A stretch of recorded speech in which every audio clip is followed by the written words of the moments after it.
Bismillahirrahmanirrahim. Assalamualaikum warahmatullahi wabarakatuh.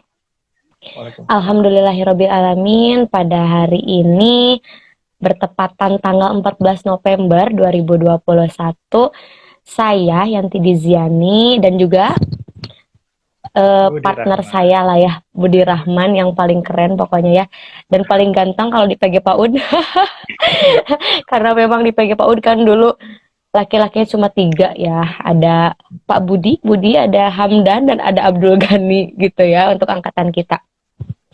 Nah, sholawat beserta salam semoga tetap tercurah limpahkan kepada junjungan kita Habibana wa Nabiyana Muhammad Sallallahu Alaihi Wasallam, kepada sahabatnya, kepada keluarganya, kepada para sahabatnya, kepada para tabiin dan tabiatnya, dan semoga sampai kepada kita selaku umatnya. Amin ya Allah ya Rabbal Alamin. Nah, sebelumnya di sini sebenarnya kita lebih ke sharing ya, lebih ke sharing, lebih ke pengalaman kita gitu ya. Apalagi karena ilmu itu tidak hanya didapatkan di sekolah atau di kuliah aja ya Bud ya. Kita juga kalau sharing gini kan metik ilmunya tuh kan. Alhamdulillah Budi juga berkesempatan untuk hadir untuk kita semua. Semoga Budi dalam keadaan sehat. Gimana Budi, sehat? Alhamdulillah, sehat-sehat insya Allah. Sehat. Alhamdulillah. Sekarang posisi di mana Bud? Posisi sekarang di rumah. Posisi di rumah, jadi di Tasik Saya ya. di rumah. Kemarin Iya, masih. sempat kita kontekan Budi tuh ada di apa? Di mana? Di Jawa ya, itu ke UNES gitu kan? Apa gimana? Ya, sempat ke Semarang juga, sempat Mm-mm. sedang di Tasik. Oh gitu, iya iya. Nah, sebelumnya gini ya Bud, di sini kan eh, sharing gitu kan ya. Kita tuh mungkin mau tahu nih, mau tahu apa sih Budi tuh gimana tuh di UNES gitu kan, lebih ke pandangan sebenarnya hari ini tuh pandangan terhadap jurusan, terus terhadap apa ya, terhadap profesi gitu kan, terhadap profesi. Nah di sini sebelumnya ya 45 menit ke depan kita akan bincang-bincang gitulah ya. Nah gimana kan tadi kuliahnya di pasca UNES tuh gimana Bud, boleh diceritain lah gitu. Oke, siap-siap. Terima kasih, Izzy ya. Iya Malam boleh. hari ini senang sekali saya bisa gabung di live Instagramnya. Ini juga beberapa teman bisa bergabung, Alhamdulillah. Semoga bisa stay ya sampai akhir ya. Iya, Kita karena akan ada sharing-sharing. hadiah ya, akan ada hadiah yang stay terus yang nanya nanti ya. Oke Bud, Oke, silakan dilanjut. siap-siap.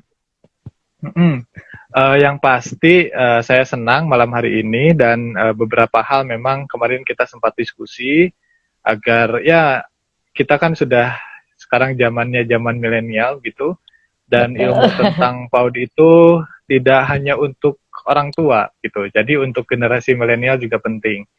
Salah Betul. satunya kita lewat live Instagram seperti ini. Bukan ya kemarin-kemarin kan kita tatap muka juga jarang gitu ya. Malah maksudnya tatap muka secara langsung gitu, malah sering via media sosial seperti ini dan live Instagram salah satu hal yang paling jitu menurut saya.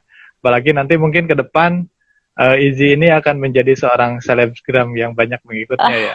waduh. Selebgram, aduh. Ya, Bicara tentang kuliah Prodi PAUD di Pasca Sarjana UNES ya. Yang paling jelas mungkin dulu saya satu alma mater sama Yanti, ya sama Iji, dan sekarang saya berkesempatan kuliah di UNES bukan berarti saya mudah move on gitu ya dari UPI ke oh UNES iya. gitu. Tapi ini lebih ke kesempatan yang diberikan oleh kampus UNES buat saya, dan bukan berarti UPI tidak memberi kesempatan gitu. Ya lebih ke takdir lah begitu ya, Iji ya, lebih ke takdir. Oh iya, betul betul ya ya. Sekarang saya kuliah di Pasca UNES semester 3, tapi semester 3 kalau di Pasca itu sudah mulai menggarap tesis. Gitu. Jadi Oke. beberapa teman nih yang gabung ini yang di Pasca juga sedang galau-galau, Easy, menggarap tesisnya gitu. Oh seperti itu, iya, tesis iya. Ya kita doakan semua semoga lancar ya gitu ya Bud ya. Semua diberi Amin. kelancaran. Terus kan penelitian-penelitian itu tentang apa nih sekarang Budi ngambil nih? Tentang apa tesisnya? Kalau saya sih insya Allah istiqomah dan konsisten gitu ya. Saya dari semenjak S1 fokus ke gender. Di Pasca saya juga sekarang sedang fokus tentang bagaimana peran guru laki-laki di lingkup PAUD, karena keberadaannya yang langka ya. Jadi si manusia langka ini sedang saya Betul. coba gali apa penyebabnya, bagaimana prospek ke depannya, apakah akan terus-terusan begini. Karena kalau terus-terusan begini ini sangat beresiko bagi dunia pendidikan anak usia dini menurut saya. Betul, betul. Gitu. Oke, Bud, menyelang gitu ya. Karena yang saya tahu gitu ya, mungkin Budi lebih tahu gitu kan. Kalau di luar negeri itu guru PAUD itu lebih ke cowok ya, lebih ke laki-laki dibandingkan kita di Indonesia. Pernah itu nggak? Pernah nggak? Ya, oke. Pernah tahu nggak? Saya Mm-mm. kalau survei secara langsung saya belum pernah melakukan itu ya. Cuma dari beberapa dosen tamu yang datang di kampus saya, eh, rata-rata sih ya, rata-rata dari beberapa negara itu masih cenderung perempuan sebetulnya. Oh Masih gitu, cenderung iya. perempuan. Mm-mm. Oh, Itu berdasarkan Malaysia. riset gitu, berdasarkan riset dan Hmm, berdasarkan sesuai apa ya? Dari yang Budi temukan gitu kan? Gitu. iya betul. Jadi masih Dari perempuan. begini, kan ada beberapa dosen tamu yang datang ke kampus dan beliau memberikan Oke. materi gitu. Misalkan dari Malaysia, dari Turki, ya atau Mm-mm. dari China misalkan begitu, dari Thailand. Nah, itu juga menyampaikan hasil risetnya. Salah satunya tentang keberadaan guru PAUD ini. Jadi ya secara lisan mereka juga menyampaikan bahwa ya kan saya menyampaikan kasus di Indonesia guru PAUD laki-laki sangat jarang nih. Nah, mereka juga sama menyampaikan begitu. Itu tidak hanya Oh, di Indonesia, di kami juga seperti itu. Gitu. oh, seperti itu. Ya. Iya, baik. Hmm. Berarti memang untuk adik-adik yang SMA gitu ya, atau yang masih bimbang untuk mencari jurusan, boleh juga ya masuk di PG PAUD karena memang menjadi laki-laki yang apa namanya? Jarang apa sih namanya tadi Bud? Langka gitu kan. Jadi laki-laki Langka, yang ya. langka. Karena banyak cewek bisa juga kan nyari-nyari gebetan gitu barangkali. Iya, Gitu ya boleh. Jadi ada nilai plusnya mungkin gitu kan. Oke, betul. tadi menyambung dari tadi kalau misalkan di luar negeri juga dari yang Budi temukan masih banyak Hmm. guru PAUD itu tidak laki-laki gitu kan, Laki-laki. perempuan gitu baik kebanyakannya. Mudah-mudahan gitu ke depannya dari tahun ke tahun ada laki-laki yang berminat di jadi guru PAUD. Sebenarnya ada ya loh Bud, saya nemukan juga di TikTok itu guru Hmm. PAUD itu ya. Keren juga dia Iya, iya. berapa ya? Tahu ya itu ya? Mm-mm. Dia itu main TikTok tapi guru PAUD gitu kan keren gitu. Sebenarnya Barang tidak anak-anak kecil. ada ya suka anak kecil. Mungkin kalau misalkan untuk laki-laki tidak jadi gurunya, jadi dosennya kan juga bagus ya, Bud. Lebih bagus untuk prospek kerja ke depannya seperti itu mungkin ya. Oh, Bukan betul, mungkin betul. lagi, tapi iya gitu kan, seperti itu. Nah, tadi kan kenapa milih UNES nih? Kenapa milih UNES? Karena memberikan Oke, baik. kesempatan ya itu. Apa itu? Itu aja. Salah satunya begitu. Salah satunya begitu. Oh Alhamdulillah iya, juga begitu. bertemu dosen-dosen yang luar biasa. Ini di Instagram juga ada yang hadir nih dosen saya. Oh Isi, iya, alhamdulillah. siapa? Bapak, Ini Bapak Pak ya gitu. Alhamdulillah bisa Oh, ikut. Terima kasih Pak. alhamdulillah ya. Stay ya. Bapak, alhamdulillah salam kenal dari saya. Ya, selamat malam. Ya, boleh Bu dilanjut ya. Oke. Bicara tentang bisa bergabung di UNES, ya pertama UNES memberi kesempatan. Yang berikutnya, yang paling jelas takdir gitu ya, takdir. Oh iya, iya. Saya malah dulu tuh nggak tahu di UNES itu ada program studi PAUD di pasca Oh gitu. sarjananya. Kalau di S1-nya ada PG PAUD gitu. Karena UNES itu kurang lebih seperti UPI. Maksud seperti UPI itu fokusnya di pendidikan, Izi. Oh Fokusnya di gitu. pendidikan. Nah, salah satu program yang ada di pasca sarjananya ternyata ada program pendidikan anak usia dini. Gitu. Oh Jadi gitu. kalau di Iya, pasca iya. itu bukan guru pendidikan anak usia dini, tapi pendidikan anak usia dini. Usia dini oh Gitu. langsung jadi pasca Langsung. pasca sarjana PAUD gitu. Nggak PG gitu. Pasca, enggak, prodi PAUD gitu, prodi Prodi PAUD PAUD ulang. gitu. Iya ya. Kalau bicara tentang kenapa di UNES ya, dulu UNES jadi gini, saya tuh dalam prinsip saya ketika dulu lulus, saya tidak ingin berlama-lama dalam kekosongan gitulah. Gitu. Betul. Jadi kalau nggak ngajar, posisi waktu itu kan saya sempat ngajar, nggak ngajar apa, guru pendamping khusus ya di salah satu sekolah, dan karena ada kesempatan UNES membuka lebih awal, maka saya segera daftar dan alhamdulillah rezekinya.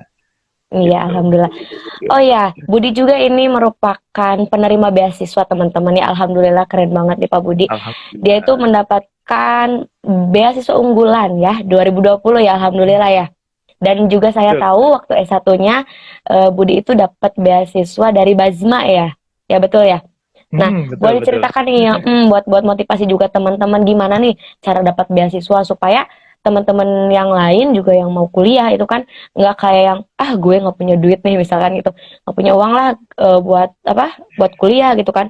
Padahal banyak banget nih caranya kuliah tapi kita dibiayain atau gratis gitu atau enak lah gitu ya, kita tinggal duduk manis di kuliah. Boleh Bud? Oke. Bicara tentang beasiswa, tentu itu impian semua akademisi begitu ya.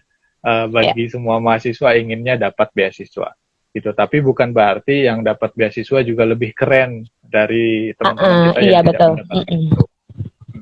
Nah, ya dulu saya berkesempatan mendapatkan beasiswa Bazma Pertamina dan saat ini saya mendapatkan beasiswa unggulan. Nah, bagi saya begini, kita bicara tentang prodi PG PAUD dan prodi PAUD-nya dulu, gitu. Nah, jadi untuk posisi saat ini, prodi PAUD itu justru prodi yang bukan dianakmaskan, mana ya? Disebut dipandang ya, sedang dipandang lah begitu. Karena kan ini seolah-olah prodi yang kayak jarang, tapi penting. Betul. Begitu penting saat ini. Nah, makanya ketika ada teman-teman yang mendaftar beasiswa dari prodi PAUD, mungkin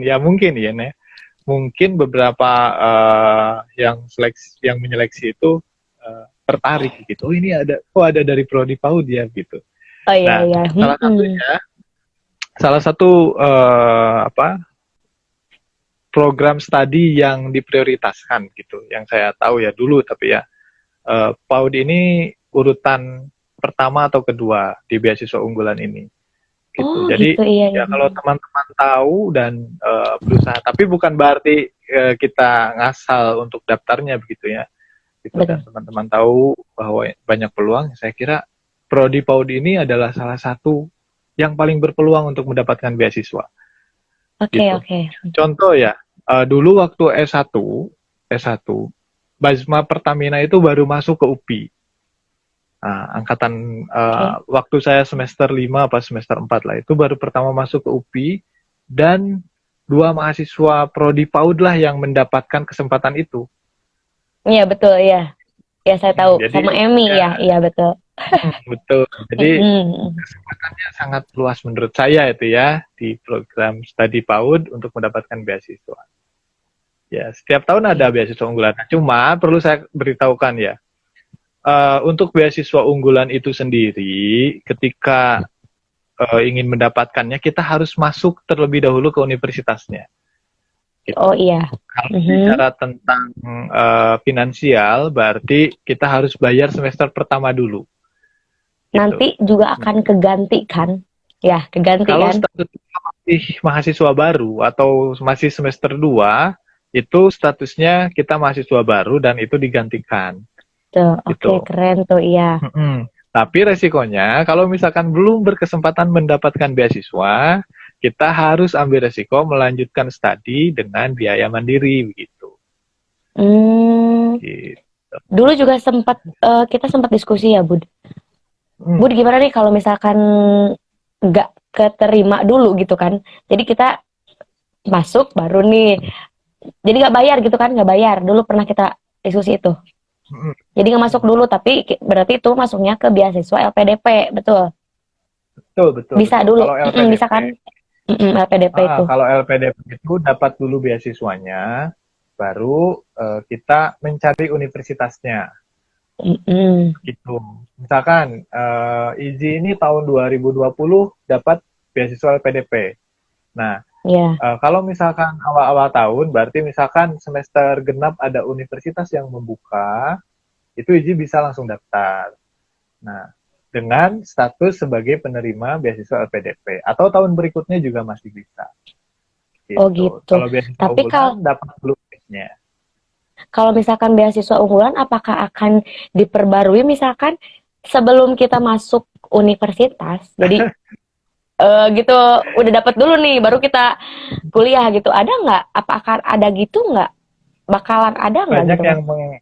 banyak yang mengharapkan demikian. Tapi tentu itu bukan apa ya, bukan wewenang saya untuk menjawab gitu ya. Oh iya. Mm-mm-mm. Uh, tapi sejauh ini kita harus masuk univnya dulu.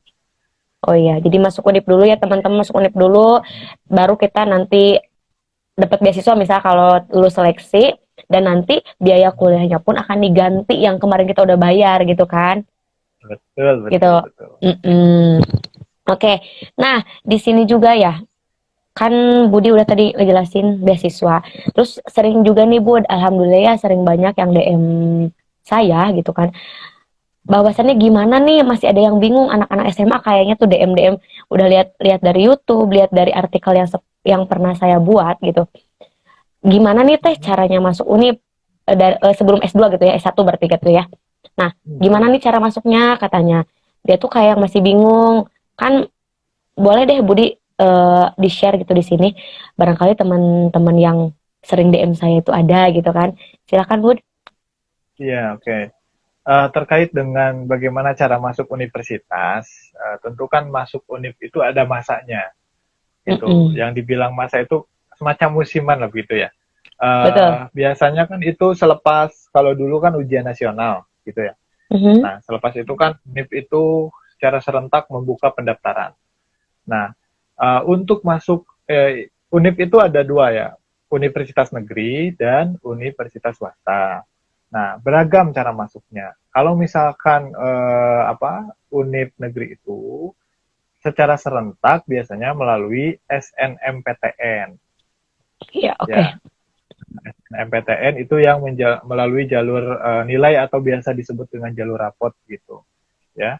Nah, itu serentak se-Indonesia gitu. Ya, itu serentak se-Indonesia. Dan setelah itu kalau misalkan jadi bertahap, kalau misalkan senam Mm. PTN kita tidak diterima atau tidak berkesempatan masuk, kita ikuti jalur SBMPTN Tuh. gitu. Seleksi bersama masuk perguruan tinggi negeri. Itu juga sama serentak secara nasional gitu. Makanya Tapi Bud, kenapa menyelang dulu ya yang ya gimana? SBMPTN ya. Kan SBMPTN sekarang itu beda seperti yang tahun kita. Budi masuk SB apa SN? SBM. Saya SBM. Nah, saya SBMPTN. juga SBM kebetulan. Nah, dulu SBMPTN itu kan daftar ya. Kemudian kita tes tulis.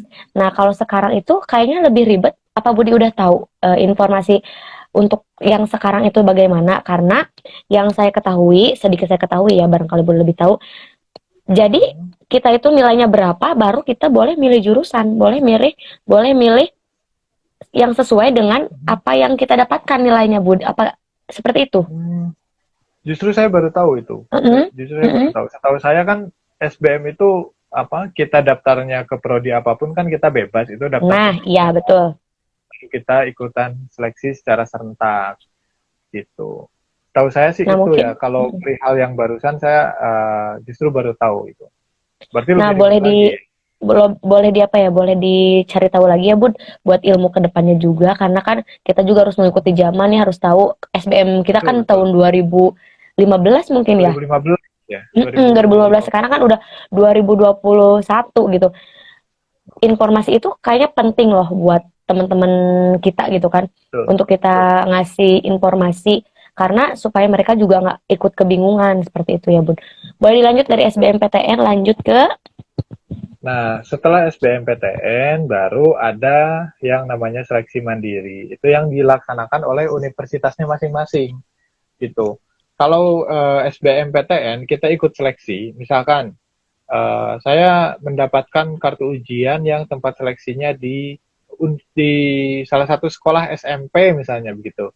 Nah, Iya. dalam satu ruangan itu ada yang daftar ke UPI, ada yang daftar ke UNES, ada yang daftar ke UNSIL, dan berbagai macam universitas gitu. Tapi kalau misalkan kita secara mandiri, nah tidak berkesempatan di SBMPTN, maka seleksi secara mandiri, nah itu langsung di universitasnya, gitu yang Oh iya. menyelenggarakan seleksi mandiri itu, gitu. Itu Oke. sih yang saya tahu. Jadi, Dan perlu teman-teman ketahui juga ya, sedikit bahwa ada yang namanya Kartu Indonesia Pintar kan, sekarang begitu ya, ada KIP kuliah gitu.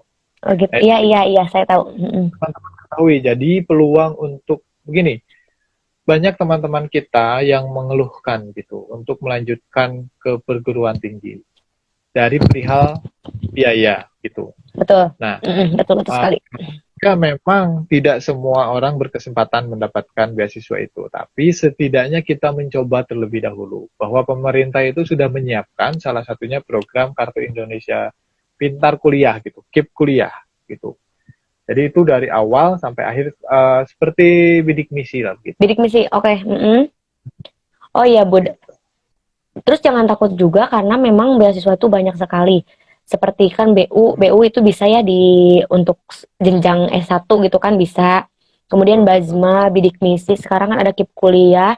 Kemudian dulu juga saya kan pernah di Dagri ada BPA apa ya?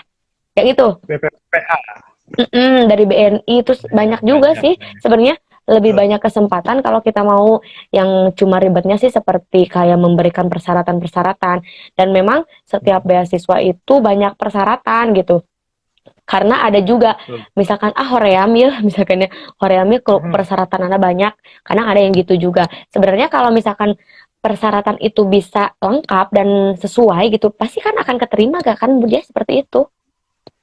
Iya, betul betul. Yang Karena terpenting mungkin untuk ikut, hmm, oh ya boleh ya dilanjut ya ya, gimana. lanjut ya. Yang terpenting untuk ikut beasiswa itu pertama kita memiliki keinginan yang kuat. Soalnya untuk ikut Oke, beasiswa betul. kan kita bersaing dengan orang lain. Jadi kalau kata Sunda nama apa kekeh gitu. Iya, iya Jadi betul. pakai yang keyang gitu. Ya Pakai yang kekuatan kayak yang keinginannya sanokeyang. tuh harus lebih kuat daripada yang lain.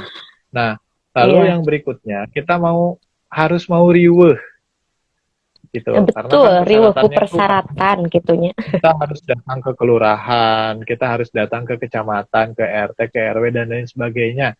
Nah, itu yang membuat banyak teman-teman kita yang tersandung dan akhirnya mengurungkan niat untuk mengikuti beasiswa. Jadi yang terpenting adalah kekuatan untuk keinginan mengikuti itu. Baru setelah Mm-mm. keinginan yang kuat, saya yakin itu akan mendorong seseorang tersebut, sekalipun harus riweh gitu, harus Betul. kesana sini. Karena Bun, Betul. saya juga S1 penerima bidik misi kebetulan ya. Nah, saya juga Hmm. riweuh tapi ya karena keyang segala ada gitu kan kayak harus foto rumah Iya, gitu kan harus minta fotokopi KTP kayak gitu banyak banget iya, terus teh harus banyak persyaratan yang mungkin kalau saya bilang ribet lah ulah lah gitu kan saya nggak akan ada di UPI gitu kan ya gitu mungkin betul, karena betul, betul. mungkin saya mau kuliah ya beasiswa itu saya dapatkan gitu alhamdulillah sangat bersyukur karena dari tingkat 1 sampai tingkat 4 itu benar-benar saya nggak bayar sama sekali loh teman-teman saya malah Hmm. saya itu dikasih uang saku gitu Living tiap cost, per 3 bulan gitu ya 3 bulan kan per semester gitu kan tapi 3 bulan sekali gitu dapat alhamdulillah jadi memang keriuhan itu yang kita teh bakal tumbang hente gitu kan tumbang mual gitu kan betul. lamun tumbang berarti mau menang gitu dana mah gitu kan. Betul, betul, betul. Mm-mm. Ya buat teman-teman aja barangkali masih berpikir gitu kan tentang macam-macam beasiswa yang ada gitu di universitas gitu kan ya Bud. Oke, Betul. udah dari jurusan kira-kira apa lagi Bud nih? Kita masih di pandangan jurusan nih sebelum kita maju ke profesi nih mau apa nih? Oke, saya sih ingin menekankan gitu ya. Prodi PG PAUD ini atau program studi pendidikan guru pendidikan anak usia dini ini sebetulnya beragam ya. Universitas itu ada yang menamakan prodinya PG PAUD, ada yang menamakan macam-macam prodi lah begitu. Ada yang PGRA dan lain sebagainya di universitasnya, ada yang PGTK gitu kan. Nah, ya tapi itu sebetulnya jenjang yang atau prodi yang sama fokusnya gitu terkait Betul. dengan pendidikan anak usia dini. Nah, uh, banyak yang melatar belakangi universitas untuk membuka program studi PG PAUD ini, gitu, ya, banyak sekali.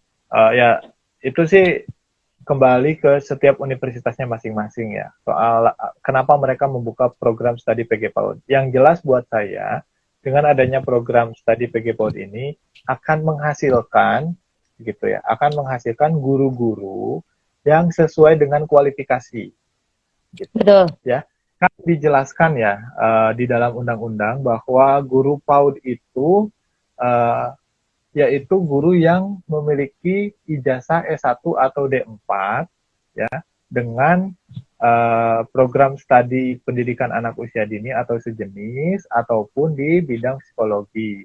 Gitu, itu sesuai dengan Permendikbud nomor 137 bab 7 pasal 5. Nah, coba Oke, dicek. keren. Jadi Ya. itu seharusnya memiliki kualifikasi S1 gitu. Tapi kenyataan di lapangan saat ini tidak begitu. Jadi husnudon saya Iya. ini ya, husnudon Boleh, saya, boleh. universitas yang membuka prodi PG PAUD itu untuk mencetak calon guru-guru yang memiliki kompetensi. Betul. Oke, itu husnudon saya. Kalau suuzonnya saya tidak akan sampaikan. Yang terpenting ketika kita niat kuliah, tentu niat mencari ilmu. Nah, sedikit Iya. lagi. Ngerti. Masuk nih. Nah, sedikit lagi ya, bicara tentang prodi PAUD. Ini memang kadang dianggap sebagai prodi yang ya bukan ecek-ecek gimana ya, dipandang sebelah mata lebih. Betul Kenapa sekali itu. dipandang sebelah mata? Karena melihat prospek kerja, rata-rata kan orang begitu. Ya kan? Orang Iya, betul. kuliah itu karena beralasan ingin mendapatkan pekerjaan yang layak setelahnya. Gitu kan? Termasuk mungkin termasuk saya kan? Gitu. Iya, betul sekali. Cuma yang terjadi di dunia PAUD, mungkin ini nanti ya masuk ke prospek kerja ya. Oke. Yang terjadi di dunia PAUD itu ya bicara tentang finansial ternyata tidak sesuai dengan harapan. Ya, nah, akhirnya betul. Saya paling kencang. PAUD itu dipandang sebelah mata gitu. Ngapain kuliah di PAUD, nanti mau jadi guru TK, gajinya 200.000, 150.000 gitu kan, larinya ke situ kan. Saya sedih loh. Gitu. Apalagi yang posisinya laki-laki, Ji. Sudah betul. jelas prodinya mungkin dipandang sebelah mata oleh prodi-prodi lain. Mungkin ini ya. Gitu. Ditambah lagi statusnya sebagai laki-laki di universitas. Ya kan? Cuma sendiri, mau main futsal, nggak ada teman gitu kan. Gitu. Makin harus tegar dan kuat gitu. Jangan nangis bicara finansial ya. Iya, karena kalau masalah finansial tentang honor, aduh, itu tuh deg gitu kan. Oke. Ya berarti di PAUD itu bagus sebenarnya ya. Siapapun boleh masuk gitu. Dan kita juga Bud, promosi juga nih. Kita tuh alumni dari PG PAUD apa Bud? UPI Kampus Tasikmalaya ya. Alhamdulillah saya lihat gitu ya, prodi PG PAUD untuk di UPI Kampus Tasikmalaya itu sangat keren juga ya. Sangat lebih maju gitu. Lebih maju. Saya lihat tuh keren banget gitu kan. Kita keluar lebih keren. Kemarin juga keren banget. Sekarang tambah bagus, tambah keren ya. Semoga tetap PG PAUD UPI Kampus Tasikmalaya itu tetap jadi nomor 1 karena akreditasi kita udah B ya. Dulu kita pernah ya Bud, kita ikut berkesinambungan di sana gitu. Ikut dalam berpartisipasi dalam berjibaku saat akreditasi gitu kan. Alhamdulillah sudah B. Kalau sudah B itu bagus gitu ya. Dan nah, ya. Gimana? Ya betul, dan sedikit mungkin saya jelaskan. Ya, selamat malam Pak Panji, terima kasih sudah gabung. Ini Pak Panji ini Izzy, ini Pak Panji ini salah satu YouTuber yang aktif di dunia PAUD. Nanti bisa tonton ya beberapa. Wah, iya, boleh, boleh nanti saya like, subscribe, dan komen, Pak. Selamat datang, Bapak. Sangat, sangat merasa terhormat sekali. Ada orang-orang penting di sini. Alhamdulillah. Iya, luar biasa. Saya lanjut sedikit mungkin ya. Ya, boleh. Begini, Izzy, banyak teman-teman kita itu yang terheran-heran. Salah satunya di Jawa Tengah, ketika saya kuliah di UNES, kenapa sih UPI itu banyak sekali katanya? Gitu. Oh gitu, iya. Ada UPI Tasik, ada UPI Serang. Kebetulan saya di kampus, di Pasca itu ada teman yang beliau itu dari kampus UPI Serang dulunya. UPI Serang, oh Karena iya. bersama-sama di Pasca UNES. Nah, PAUD, kenapa PAUD. banyak PAUD juga Oh gitu, sama iya. saya. Nah, satu kelas sama saya. Katanya kenapa kok ini UPI tapi di Serang, ini UPI tapi di Tasik. Itu kenapa katanya begitu. Nah, bahkan ada beberapa dosen juga UPI ini hebat pengelolaannya, bisa banyak kampus-kampus daerah dan bahkan memiliki akreditasi yang bagus-bagus begitu.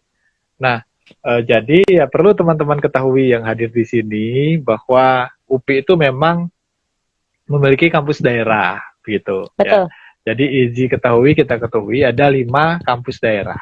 Nah, rata-rata dari 5 kampus ini, kecuali Sumedang kalau nggak salah ya, itu memiliki prodi PG PAUD. Betul. Gitu. Itu memiliki prodi PG PAUD dan salah satunya UPI Kampus Tasikmalaya memiliki prodi PG PAUD yang terakreditasi B. Wah, Tapi keren. B-nya itu B gemuk, Izzy. Iya, gemuk banget. Jadi waktu itu jadi waktu itu kan kita pertama kali diakreditasi kampus prodi PG PAUD UPI itu kan, UPI Tasik Betul. itu kan, dan kita langsung mendapatkan B dan B gemuk hampir A gitu. Betul sekali. Iya. Jadi kalau yang lain boleh tahu apa ya akreditasinya? Apa Budi tahu yang Serang? Yang lain saya kurang paham perkembangannya sekarang seperti apa. Karena akreditasi kampus sekarang ini kan bermacam-macam. Betul. Gitu. Oh iya. Oke, kita lanjut aja Bud ke profesi. Pandangan profesi. Oke, siap. Karena jurusan kayaknya udah kekupas. Apa ya, ada yang belum kekupas? Coba. Mungkin ada yang belum kekupas? Udah? Cukup ya? Saya kira cukup ya terkait dengan jurusan dan saya berharap sekali setelah ini, Ji, dan saya mewakili teman yang laki-laki nih di PG PAUD. Saya berharap setelah ini semoga ada banyak teman-teman yang lebih berminat mengikuti atau masuk di prodi PG PAUD, baik perempuan ataupun laki-laki. Dan saya lebih menekankan semoga yang laki-laki semakin bertumbuh karena anak-anak Indonesia membutuhkan sosok guru laki-laki di sekolahan. Sosok bapak juga ya? Iya, pasti. Benar-benar. Ya semoga ya doa kita terkabul dan diaminkan sama teman-teman semua. Laki-laki juga masuk ke PG PAUD tuh jadi harapan gitu kan. Jadi harapan, jadi manusia nggak langka lagi nanti. Semoga dari tahun ke tahun nggak ada yang langka lagi gitu kan. Seperti halnya kan dari kelas kita dulu, dari kakak tingkat kita kan satu kelas ya. Sekarang nambah. Sekarang kalau nggak salah 3 kelas ya. Kalau kelasnya 3 kelas ya, kalau 4 kelas gitu. Alhamdulillah, jadi perkembangannya makin bagus gitu kan. Dari alhamdulillah, terus ada aja laki-lakinya ya, ada dari tahun ke tahun walaupun cuma satu ekor. Satu ekor. Ya. Oke Bud, kita lanjut aja ya, kita lanjut ke masalah profesi gitu kan. Pandangan jurusan semoga tidak dipandang lagi sebelah mata. Dan kita itu Bud, memang suka tepuk-tepuk ya Bud, tapi ada ilmunya juga gitu kan, nggak asal tepuk-tepuk. Mungkin mereka hanya tepuk gimana aja gitu kan. Kalau tepuk ada angkanya kan berarti gitu kan. Untuk anak gitu. Ya kalau orang tua yang bilang ya lah, kayak yang gimana, kayak yang apa sih? Kalau di anak kan beda gitu kan. Gimana pandangan gitu memang selalu harus positif sih dalam menghadapi sesuatu, apalagi dalam mengomentari sesuatu ya, seperti itu Bud. Oke, kita lanjut aja ke profesi ya. Nih, sekarang saya mau tanya nih, pandangan Budi nih yang ada di lapangan tentang profesi bagi guru PAUD itu gimana? Gimana nih? Oke. begini, pertama, posisi saya sekarang sebagai akademisi dulu, begitu ya. Karena ketika kita memandang sebuah profesi, tentu kita juga dinilai oleh teman-teman kita yang sudah berkecimpung sedemikian lama di profesi ini. Itu yang pertama. Saya sekarang seorang akademisi, tapi dulu saya sempat mencicipi gitu, Iya, sebagai seorang praktisi di dunia pendidikan anak usia dini gitu. Salah satunya dulu saya pernah menjadi seorang guru pendamping khusus sebetulnya. Nah, tapi karena sehari-hari guru pendamping khusus pun ikut melihat bagaimana guru-guru mengajar di ya, sekolah, di kelas gitu ya. Dan ya sangat menarik begitu. Sebenarnya sangat menarik gitu. Nah, bicara tentang profesi guru PAUD ini kan sebenarnya sudah diatur ya dalam undang-undang gitu. betul, Ya, biasanya kan kita ketika membahas dunia PAUD itu berangkat dari Undang-Undang Nomor 20 Tahun 2003, betul. Mhm. kan? Perlu saya sampaikan Iji bahwa pendidikan anak usia dini ini disiapkan sebagai persiapan anak untuk memasuki pendidikan selanjutnya. Ya, Ya kan? Pendidikan selanjutnya di sini adalah pendidikan dasar. Ya kan? ya. Pendidikan dasar. Mhm. Kita sebut SD lah misalkan. Kita sebut SD. Nah, Betul. pertanyaannya, apakah PAUD ini wajib atau tidak? Nah, iya. Mhm. Gitu kan? Saya dulu Betul. pernah belajar bersama salah seorang dosen waktu S1 ini. Dosen Ya. saya sampai menyebutkan begini, sebetulnya prodi pendidikan anak usia dini ini seolah mengawang-awang begitu. Mhm. Karena disebut wajib, tidak Enggak. disebut juga penting Ya. gitu. Ini yang terjadi. Nah, ini kan sempat kenapa saya bilang begitu? Ini saya ada sedikit materi yang saya kira perlu disampaikan di sini ya, Iji ya. Boleh, boleh. Oke, Silakan. bentar ya. Ini saya sambil buka PC nggak apa-apa ya? Oh ya, nggak apa-apa, boleh. Oke.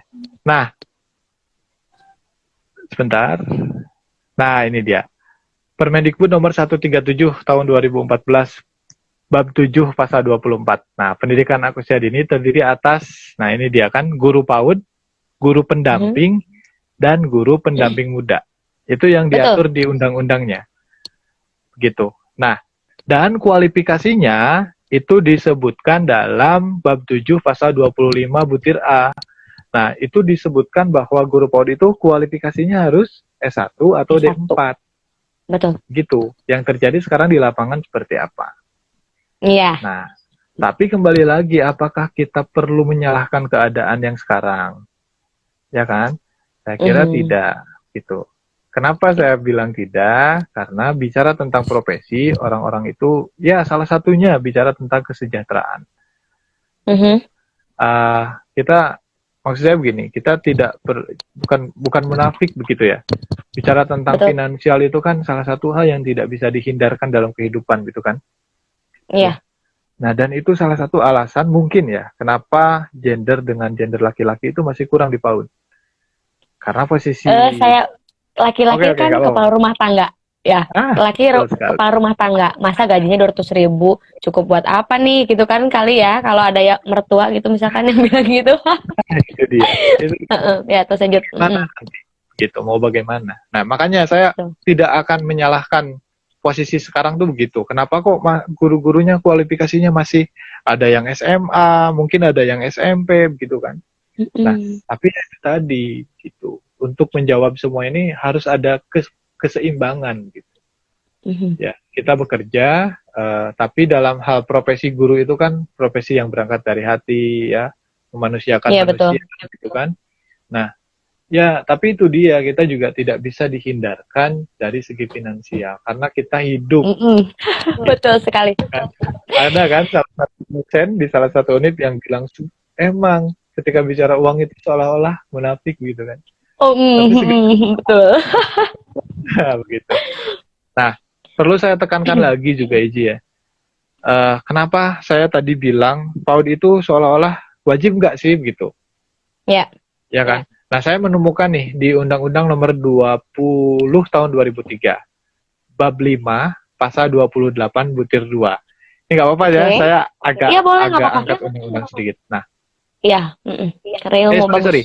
Undang-Undang Nomor Bab 20 5. Tahun 2003, bab 4 pasal 6 butir 1. Bab 4 Oke. pasal 6 butir 1. Ini disebutkan nih, setiap warga negara yang berusia 7 sampai dengan 15 tahun wajib mengikuti pendidikan dasar. Iya. Coba diresapi, ada nggak? PAUD itu usia berapa? 0 sampai 0 sampai 6. Mhm. Nah, berarti tidak masuk kategori ini kan? Betul. Iya. Iya. Dan sedikit menyambung gitu juga ya. Tahun 2020 apa 2019 saya masuk gitu ya, masuk ke sekolah gitu kan. Nah, Bud, sudah ada diwajibkan bahwa harus 1 tahun ya sebelum masuk SD harus masuk TK dulu, entah itu TK ataupun RA gitu kan, yang formal itu sudah mulai sepertinya sudah sedang direncanakan. Tahun sebelum masuk SD harus masuk dulu ke jenjang TK seperti itu, Bud. Ya. Ya, yang saya ketahui itu akan menjadi hal yang wajib sepertinya nanti, tapi kemungkinan iya masih dalam tahap perancangan.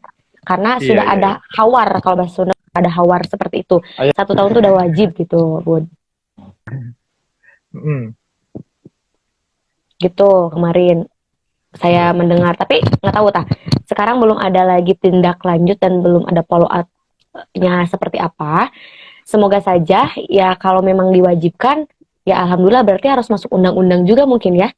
0 sampai 6 tahun gitu kan, harus ada perubahan mungkin, revisi-revisi seperti itu juga sangat diperlukan mungkin ya.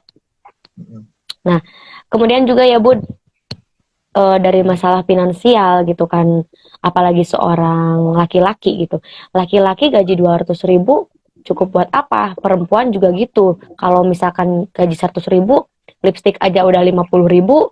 Ya, jajan cilok aja sehari 2.000 misalkan teh ya, 2.000 kali 30 teh sabarahaeun Budi? 60.000 ya, 60.000 pengen besar cilok kungkul sadinten 2.000. Kemudian mungkin kalau wanita teh harus seungit meureun, apalagi ketemu anak teh, anak mah jujur Bud orangnya ya. Kalau misalkan gini, ibu bau ibu teh kudu geulis meureun. Ibu teh kudu sareungit. Soalnya jujur gitu kan. Masa kita moal di lipstick acan mah gitu kan, kalau bahasa Sunda nama moal di minyak sengit acan, minyak sengit ayeuna nu murah naonnya, minyak sengit uci parfum kayak 20.000 gitu kan. Kalau masalah finansial gitu seperti itu. Tapi sebenarnya kalau misalkan kita punya kemampuan, punya skill gitu kan, apalagi basic kita pendidikan gitu, kita nggak hanya bisa di sekolah aja gitu kan, bisa di luar-luar seperti membuat apa ya, dari rumah ke rumah gitu kan, atau mungkin mengajarnya tidak hanya di sekolah. Jadi ada rezeki itu nggak hanya di sana, ada pintu-pintu lain yang terbuka untuk kita. Itu seperti itu, Bud. Salah satunya saya juga sempat membaca nih beberapa berita, Yanti ini, Izzy ini sekarang fokus di home privat juga ya, gitu ya? Oh iya, alhamdulillah. Luar biasa. Gimana? Ya, Coba alhamdulillah. Jadi gini Bud, saya tuh sebenarnya udah kerja gitu kan, udah kerja dari pas kuliah. Dulu kemarin saya begang gitu ya, karena kerja enggak. Karena katanya nah jadi begang gitu kan. Ya begang mah kena kumaha tuh dah. Ya gitu. Nah. Nah gini, saya tuh dari tingkat 2 gitu ya, pulang kuliah ngajar gitu kan. Nah kemudian tingkat 3 tuh saya udah mulai fokusnya nih di sini nih, pas udah keluar, udah mau tingkat akhir, alhamdulillah saya sistemnya dari mulut ke mulut gitu kan. Sebenarnya privatnya tuh alhamdulillah udah banyak anak gitu kan, alhamdulillah banyak anak, banyak orang yang mempercayakan, terus juga tidak hanya sebentar Bud, jadi kadang lama orang tuh mau lama sama saya padahal aku udah bisa gitu mungkin ya. Gitu mungkin sudah cocok jadi ibu nih. Iya, amin ya. Nah banyak gitu alhamdulillah, dari sana saya tuh lebih belajar kayak gimana nih, karena anaknya tuh bener-bener beda-beda banget. Ada anak 3,5 tahun misalkan ya, memang kita nggak ngajarin langsung fokus intinya gimana baca tulis hitung, yang nggak boleh langsung kalau di PAUD itu, tapi lebih ke kayak apa ya, kayak menstimulasi. Kalau mengenal tidak apa-apa, mengenal ya gitu. Ada kan anak usia 3,5 udah bisa baca, ada juga kan. Tapi Iya. gimana orang tua mengajarkannya. Kalau anak itu merasa tidak terpaksa, berarti itu bagus ya, bisa dilanjutkan gitu. Kalau dipaksa-paksa itu yang salah sebenarnya, Bu. Menurut pandangan saya, kalau yang dipaksa itu salah. Tapi kalau yang memang anaknya enjoy aja, meskipun di apa ya, di berita apa ya, dititah teh apa bahasa Indonesia teh? Disuruh-suruh ya. Disuruh sama orang tua, kalau anaknya enjoy, nggak salah juga, Bud, gitu sih dari saya. Menurut saya sih begini, ketika kita bicara tentang privat gitu ya, itu kan seolah-olah pelajaran tambahan gitu kan. Betul. Nah, tapi yang terpenting kita tidak lepas dari prinsip kita, bermain selaya belajar, gitu kan. Jadi sekalipun ya anak-anak tuh ketika bertemu dengan Izzy itu ya niatnya tuh bermain gitu, Iya. bermain.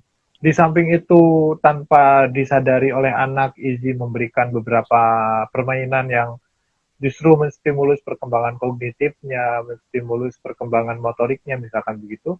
Nah, itu sah-sah saja gitu. Betul. Kecuali ketika Izzy misalkan melihat anak itu seolah-olah nih bangsa nih dia harus ikut privat nih, misal.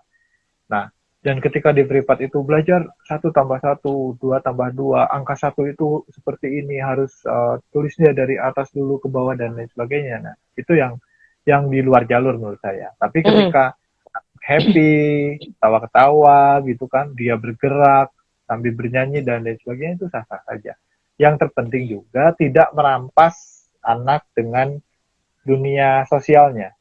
Gitu, Betul, bertemu betul. dengan teman-temannya dan lain sebagainya. Itu sih pandangan saya, luar biasa nggak? Nah, Lanjutkan. kemudian gini, sebenarnya ke anak itu ngasih rasa nyaman, Bud. Bener, rasa nyaman itu kalau dia udah dapatkan, dia tuh bener betah sama kita, ya. Sebenarnya nggak tahu gimana ya. Pokoknya yang lulusan PAUD itu kayak yang gimana gitu ke anak teh, beda sama yang kayak misalkan yang lain-lain mah gak bisa kayak yang ngerayu teh kumaha gitu, duka anak upi meren itu meren lemah lembut meren gitunya nya. Sebenarnya kenyamanan gitu, kenyamanan yang harus didapatkan anak itu nyaman. Kalau udah nyaman itu bakal enak aja kita ngajarnya, meskipun kudu diolok gitu kan, kalau bahasa ini mah harus dirayu-rayu gitu. Tapi kalau udah nyaman tuh enak gitu anak tuh. Tapi Bud gini juga tadi menyambung dari Budi yang katanya enggak nih dari angka satunya teh dari atas misalkan ya. Misalkan angka teh kieu. Nah, justru malah sekarang guru SD gini, Bud. Lah cenah di TK eta teh misalkannya teu bisa nanaon cenah. Jadi asa kabeuratan, nya asa kabeuratan guru kelas 1 lamun upah kau jadi bahasa Sunda ya. Kalau misalkan anaknya teh itu belum bisa apa-apa, itu sebuah kayak budak teh bodoh gitu kan, Bud. Itu yang harus apa ya, dibuka lagi gitu kan. Sebenarnya itu tugas guru kelas 1 gitu, bukan guru TK yang harus langsung masuk sekolah udah waduh pelajarannya juga mantap-mantap ada gitu calon kan. guru-guru SD nih yang gabung di sini, Izzy. Oh iya, wah, alhamdulillah. Gitu. Nah, semoga gitu untuk kedepannya guru kelas 1 itu bisa lebih mengerti bahwa di PAUD itu gimana pembelajarannya gitu kan. Jadi supaya apa ya? Supaya saling itulah. Saling apa ya? Apa, Bud? Saling apa tuh? Saling mengerti. Karena begini, Saling mengerti. Saling mengerti saya gitu. tambahkan sedikit ya, Izzy ya. Bicara tentang inilah ketimpangan gitu. Ketimpangan antara pendidikan anak usia dini sama anak-anak kita ketika masuk di pendidikan dasar.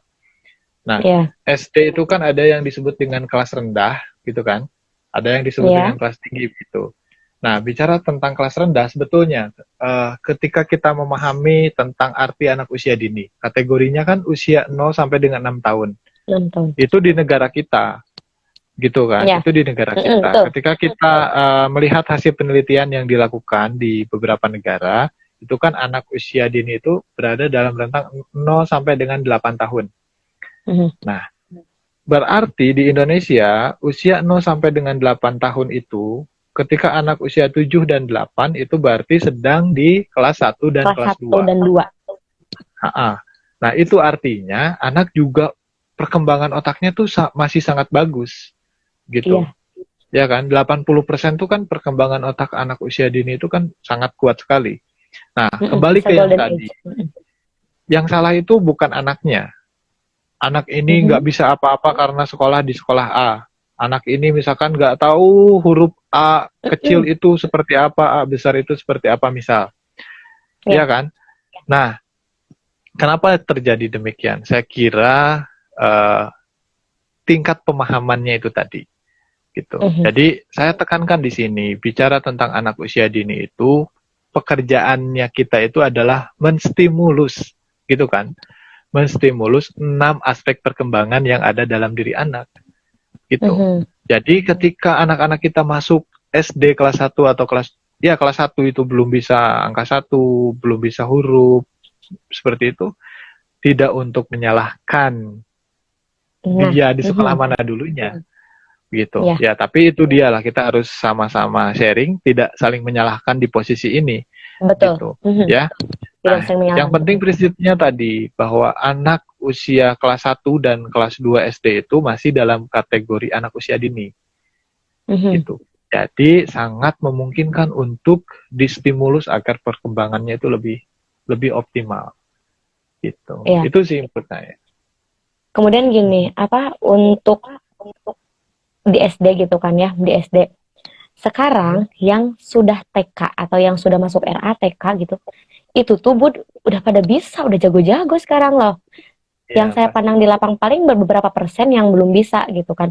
Karena mungkin sudah digecek ya, kali digecek. Digecek. Jadi yang sudah masuk SDT memang benar-benar siap untuk pendidikan selanjutnya gitu. Betul. Kan itu memang sudah dibahas kan, sudah disampaikan juga tujuan PAUD di dalam undang-undang itu salah satunya mempersiapkan anak untuk mengikuti jenjang pendidikan berikutnya.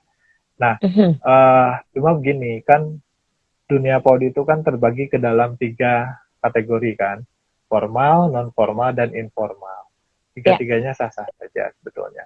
Nah, cuma begini, sekolah yang melaksanakan kebijakan, misalkan sekolah dasar yang melaksanakan kebijakan. Sekolah ini menerima anak usia 6 sampai 7 tahun yang telah mengikuti pendidikan anak usia dini gitu. Jadi kebijakan itu keluar dari sekolah, setahu saya ya, bukan karena aturan undang-undang gitu. Karena guru ingin anak-anaknya sudah siap.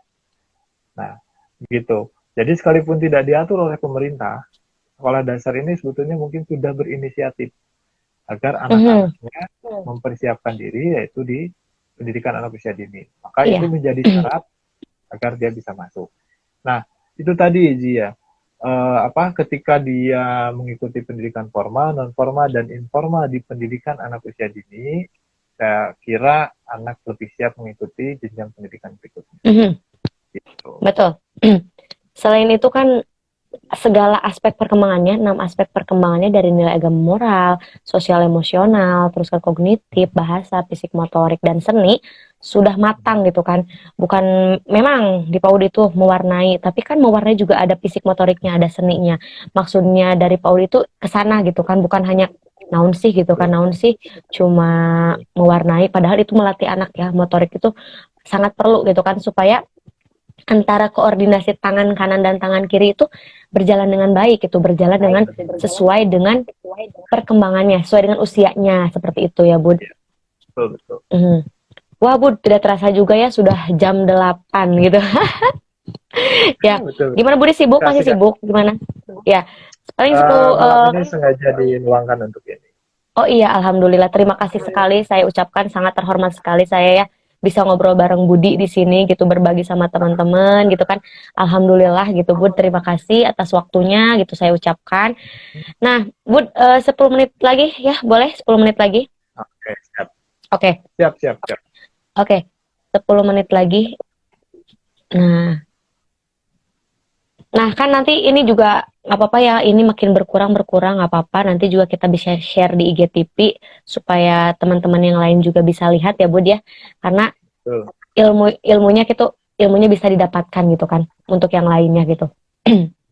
Nah, kemudian apa sih harapan Budi ya dari pemerintah gitu untuk memperbaharui dari sistem pendidikan untuk guru PAUD, masalah dari kualifikasi ya, kemudian masalah dari finansialnya, mungkin boleh Budi ceritakan Betul. apa yang harus diperbaiki. Ini kan cuma sharing ya, jadi silakan aja kita berpendapat gitu kan, selama pendapat itu masih di jalur yang sah-sah saja, seperti itu. Silakan Ya, Bud. betul, betul. Ya, baik, terima kasih. Ya, mudah-mudahan nanti tayangan kita ini sama-sama disaksikan oleh Menteri Pendidikan ya, gitu ya, Wah, oleh amin, Pak Nadiem amin, gitu ya, amin ya. amin, amin, Kita amin, tag amin, aja amin. nanti ya, biar beliau nonton gitu ya. Boleh, boleh. Begini, bicara tadi harapan dari pemerintah tentang pendidikan anak usia dini. Pertama, harus sama-sama kita pahami bahwa usia anak usia dini ya, 0 sampai dengan 6 atau 0 sampai dengan 8 itu merupakan usia emas atau biasa disebut Betul. dengan golden age. Nah, Indonesia itu memiliki mimpi di 2045 menjadi Indonesia emas, Mhm, ya kan? betul. Indonesia emas itu diisi oleh dengan manusia-manusia produktif gitu. Nah, manusia produktif 2045 ini diisi oleh anak-anak usia dini saat ini gitu. Nah, yang lebih saya harapkan pertama tadi status PAUD itu lebih ditegaskan lagi gitu ya. Ya, Ini masuk jangan jenjang awang-awang. pendidikan gitu, ya kan? Mhm, Jenjang pendidikan itu kan disebut dari pendidikan dasar. Kalau PAUD ya, itu kan prasekolah gitu. betul. Kalau perlu oke lah PAUD masuk jenjang pendidikan sehingga wajib bagi anak-anak untuk mengikuti ini. Karena ini toh tidak merugikan, ya Ya, kan? betul. Tidak merugikan. Justru lebih mempersiapkan anak dan menstimulus 6 aspek perkembangannya.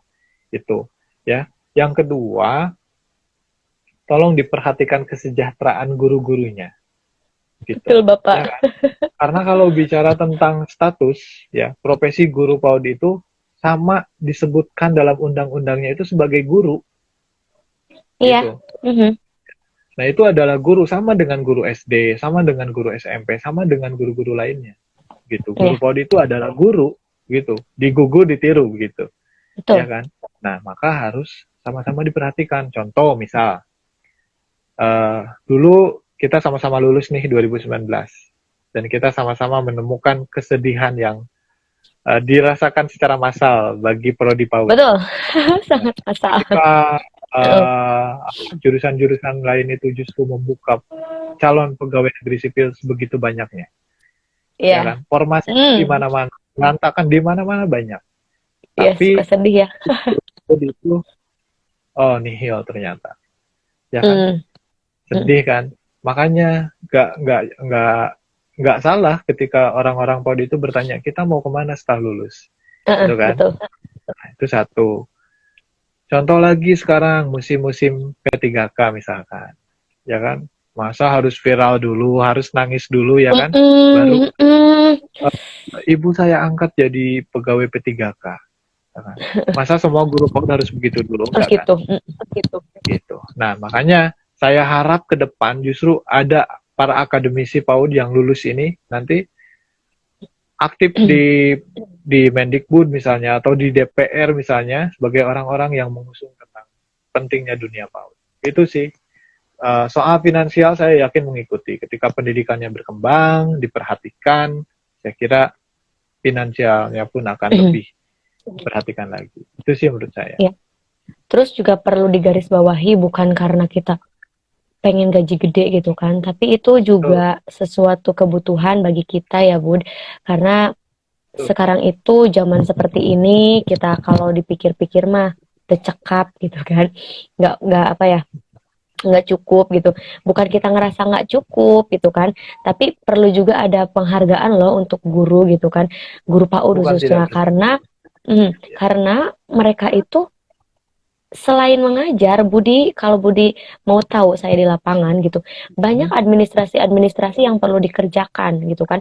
Banyak seperti misalkan dari mulai prota, prosem gitu kan, Betul. RPPM, RPPH itu kan perlu dikerjakan, perlu pemikiran yang apa ya, yang pemikiran yang kuat gitu Kuat, kan, pemikiran yang yes, kuat, ya. seperti itu. Kemudian mengajar juga ya capek, mengajar capek gitu kan. Tapi juga ada administrasi-administrasi yang lain. Jadi kita itu tidak tidak hanya hanya sebatas ngajar gitu kan. Jadi perlu ada penghargaan-penghargaan, ada reward-reward supaya kita itu lebih semangat. Karena kalau misalkan kita diberikannya sesuai dengan kerja kita, kita tuh akan memberikan sesuatu yang lebih lebih baik lagi gitu, lebih lebih Betul. apa ya, lebih wah gitu, lebih apa yang kita bisa tuh akan kita kasih gitu. Kalau misalkan kita hanya dihargai segitu, ya mohon maaf sebelumnya, itu kayak yang bikin kita tuh, aduh, Korea mah gaji segitu, ada pasti ada gitu. Kalau ngeluhnya gitu kan, kalau dalam posisi kita Betul. ngeluh wajar sebagai manusia, pasti ada ngeluhnya seperti itu. Pasti ada pikiran-pikiran seperti itu ya Bud. Nah Hmm. semoga saja ya kita Manusiawi. berharap itu kan, berharap ke depannya gajinya teh 1 juta. Apa Bud 1 juta teh? Sabar, jujur, tawakal. 1,2 juta jadinya gitu. Ya, jadi semoga ke depannya kita berharap lebih diperhatikan lagi karena tidak dipungkiri bahwa anak-anak itu mulai dididik itu dari kecil tuh benar-benar yang sesuai dengan perkembangannya gitu. Kita tuh menimba ilmunya sesuai dengan kualifikasi kita. Masa kita tidak dihargai, dan masa juga orang-orang misalkan yang mohon maaf yang belum sesuai kualifikasi, misalkan dari SMP, dari SMA sudah bisa ngajar gitu kan, gajinya sama-sama kayak kita gitu, bukan bukan untuk merendahkan itu ya Bud, pendidikan, Betul. tapi semoga kedepannya gitu, meskipun beliau dari SMP atau SMA, mungkin beliau juga juga sudah hebat dari segi pengalaman gitu kan. Kita juga tidak munafik, kita juga harus uh, apa ya, meniru pengalaman, apa ya, melihat pengalaman-pengalaman orang gitu. Meskipun dia Betul. misal SMA tapi udah puluhan tahun, kenapa tidak kita mengambil ilmunya gitu kan, seperti itu. Hmm. Jadi harapan-harapan kita semoga didengar gitu ya sama Pak Menteri, Bapak, semoga didengar. Sedih gitu kan kalau misalkan Amin. denger-denger cerita-cerita teman-teman yang kayaknya tuh gaji segini, yang mudah-mudahan teman-teman juga nggak sedih, tapi masih ada pintu-pintu rezeki lain yang bisa teman-teman dapatkan. Teman-teman bisa nyari sampingan gitu kan, sampingannya apapun itu sesuai dengan kemampuan teman-teman, bisa lewat wirausaha. Budi juga tuh wirausaha keren ya, bisa les privat atau misalkan dari rumah ke rumah, soalnya memang dibutuhkan sekarang itu, memang jadi sorotan sekali orang tua itu yang sudah mengerti gitu ya, yang sudah paham itu memang mencari kita ya, mencari Betul. lulusan-lulusan seperti kita gitu. Jadi jangan bersedih, jangan larut dari kesedihan juga gitu kan. Jadi masih adalah Betul, betul. pintu-pintu rezeki yang akan terbuka untuk kita gitu. Hmm. Tapi tetap kita juga meminta kepada Bapak Menteri supaya lebih diperhatikan sih untuk guru PAUD. Jangan sampai seperti Budi tadi katakan, nangis dulu. Ada ya yang viral di itu ya, di Instagram, yang Iya, nangis gajinya betul. 100.000, gaji Iya. 100.000, terus dia diangkat kan. Nah jangan Hmm. sampai gitu. Masa kita semua harus nangis gitu kan?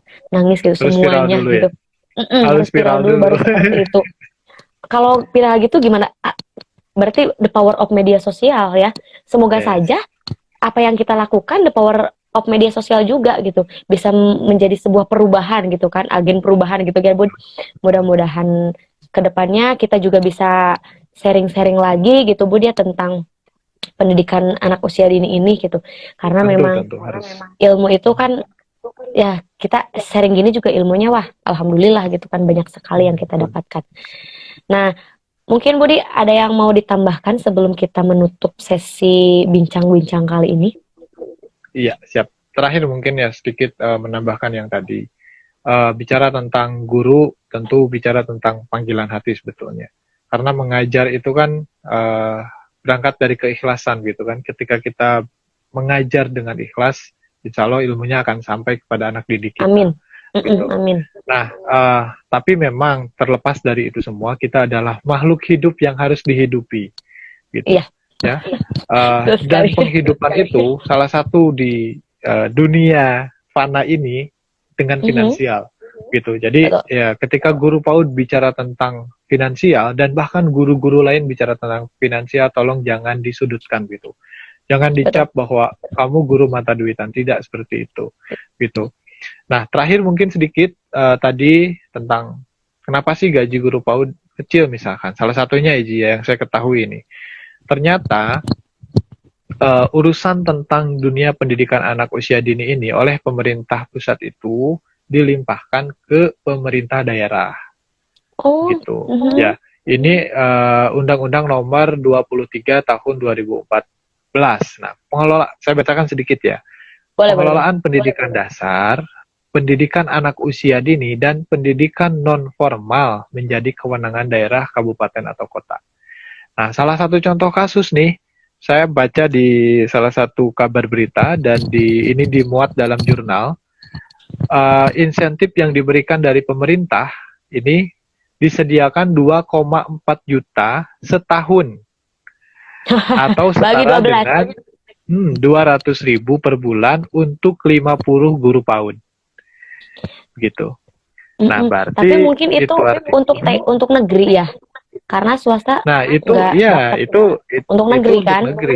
Tapi pelimpahan urusan tentang dunia pendidikan anak usia dini atau TK itu dilimpahkan ke pemerintah atau kabupaten kota. Itu baik yayasan ataupun sekolah negeri. Tapi Tasik aja kan yang negeri cuma satu kan? Betul. Ciamis juga sedikit, jadi memang sedikit sih kalau misalkan untuk PAUD itu negerinya sedikit. Beda dengan SD yang banyak gitu kan. Iya. Betul. Ya. Nah, Bud, menyinggung dari yang barusan, ada gak nih semangat nih buat adik-adik kita yang mau kuliah? Coba berikan semangat, beri motivasi, beri kata-kata yang luar biasa supaya mereka semangat dalam melaksanakan nanti perkuliahan. Oke, siap. Gini, bicara tentang pendidikan tinggi atau menjadi mahasiswa, bagi saya ya, dan mungkin bisa diterapkan buat teman-teman yang lain, kuliah itu bukan tempat kita untuk mencari uang. Betul. Gitu. Ketika teman-teman dapat beasiswa dan lain sebagainya, itu ya kepercayaan dari Tuhan lah gitu buat kita.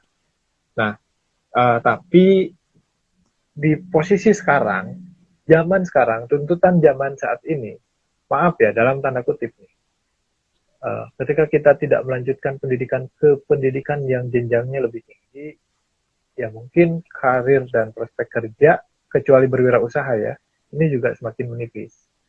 Gitu. Ya, persaingan di zaman ini akan semakin kuat. Ya, kita mungkin menginginkan program studi atau jurusan sesuai dengan minat. Gitu. Tapi ketika teman-teman berlomba di situ dan tidak mendapatkan kesempatan itu, tolong jangan memutuskan untuk menyerah atau tidak melanjutkan. Banyak teman-teman kita yang begitu.